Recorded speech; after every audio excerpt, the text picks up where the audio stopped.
I went to my birthday dinner expecting nothing more than a quiet evening, a simple cake, and maybe a few polite smiles from people who claimed to love me. I never imagined that what I would see in the kitchen that night would force me to fake a heart attack just to protect myself. It was my 56th birthday. At that age, birthdays don't feel exciting anymore. They feel like checkpoints. You look back more than you look forward.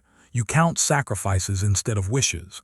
Still, my family insisted on celebrating. My wife said, "You've done so much for us. At least let us do this." I agreed, mostly because refusing would only lead to arguments. The restaurant was expensive, far more expensive than I would ever choose for myself. That should have been the first sign. But when you spend your whole life trusting people, warning signs feel like insults, not signals.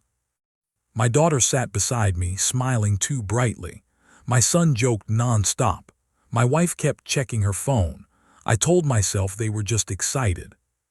When the waiter placed a small candle in front of me and everyone sang, "Happy Birthday," I closed my eyes and made a wish I hadn't made in years. I wished for peace. If only I had known what was already unfolding behind that kitchen door. After the starters arrived, I excused myself to wash my hands.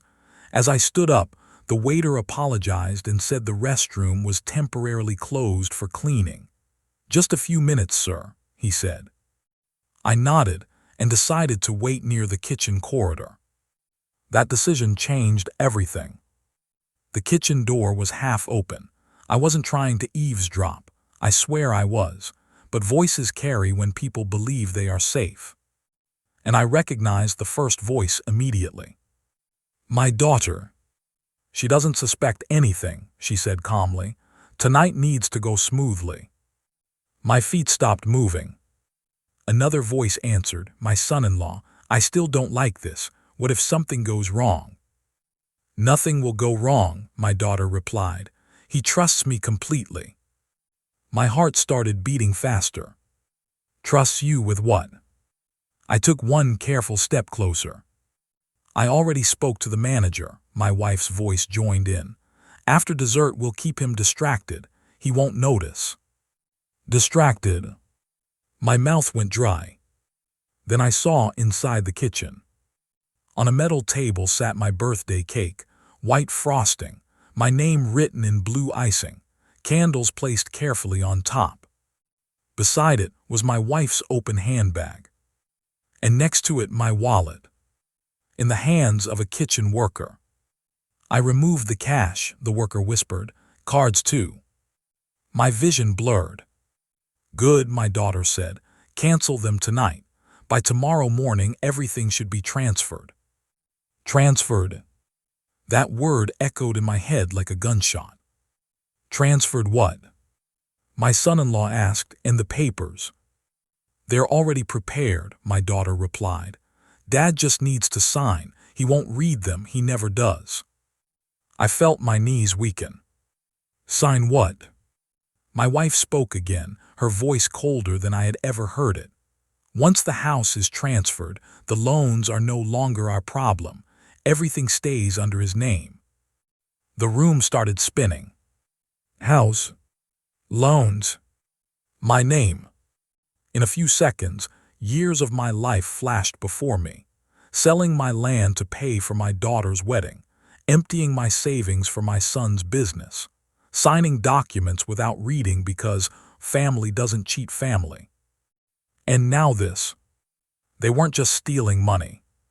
They were planning to leave me with debt and take everything I owned. I pressed my hand against the wall to keep from falling. My daughter laughed softly. "After this, he won't be able to say no to us ever again." That laugh shattered something inside me. In that moment, I understood something terrifying. If I confronted them now, they would deny it. They would call me confused, old, paranoid. If I stayed silent, tomorrow my life would be over. I needed time. I needed proof. And I needed to get out of that restaurant immediately. That's when my body did something unexpected. My chest tightened for real. Panic surged, and suddenly I knew exactly what to do. I clutched my chest and gasped loudly. Ah! I stumbled backward, knocking over a chair. People turned. My wife rushed toward me, acting perfectly. "What happened? Are you okay?" My chest," I whispered, letting my knees buckle. Someone shouted, "Call an ambulance." My son grabbed my arm. "Dad, stay with me." I collapsed, breathing shallow, eyes half closed, body stiff. Inside my head, I was fully awake. The restaurant exploded into chaos. Staff ran, customers stood, phones came out. The cake was forgotten. The kitchen conversation stopped instantly. Paramedics arrived within minutes. As they lifted me onto the stretcher, I opened my eyes slightly. My daughter stood frozen. Not crying. Not worried. Terrified. That look confirmed everything. At the hospital, tests were done. ECG, blood work, monitoring. After hours, the doctor said, "No heart attack, severe stress, he needs rest." Everyone sighed in relief. Everyone except me. Because I knew exactly what had caused that stress. That night, I pretended to sleep while my wife sat beside my bed, holding my hand tightly. Her grip wasn't loving. It was desperate. The next morning, I said I felt weak and needed to organize my affairs just in case. I asked my daughter to bring my important documents from home. She hesitated, just for a second, then smiled. "Of course, Dad." That hesitation was louder than any confession. When she brought the file, I waited until she left the room. I read everything. Every page. Power of attorney. Property transfer forms. Loan consolidation agreements. All under my name. I took photos of every document. Then I called my lawyer. By evening, everything was secured, accounts frozen, cards canceled, documents legally blocked. 2 days later, I invited everyone to my house. "Let's finish the birthday celebration," I said softly. They came smiling. I placed the documents on the table. Silence fell like a coffin lid. My daughter's face turned white. My wife began to cry. My son-in-law stood up, stammering, "Uncle, this is a misunderstanding." "Sit," I said calmly. My voice didn't shake. "I heard everything," I continued. "In the kitchen, every word." No one spoke. "I faked a heart attack," I said, "but what you did, that was real." I stood slowly. "I spent my life protecting this family, and you planned to destroy me on my birthday." My wife sobbed, my daughter begged, excuses poured out. I listened. Then I said the hardest thing I had ever said. "You are no longer allowed to make decisions for me." I asked them to leave.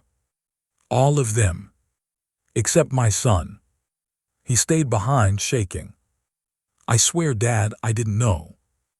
I looked into his eyes. And for the first time that week, I believed someone. That night, I didn't feel old. I felt awake. Because sometimes survival doesn't come from strength. It comes from awareness. And sometimes the most dangerous place in the world is a birthday dinner surrounded by smiles,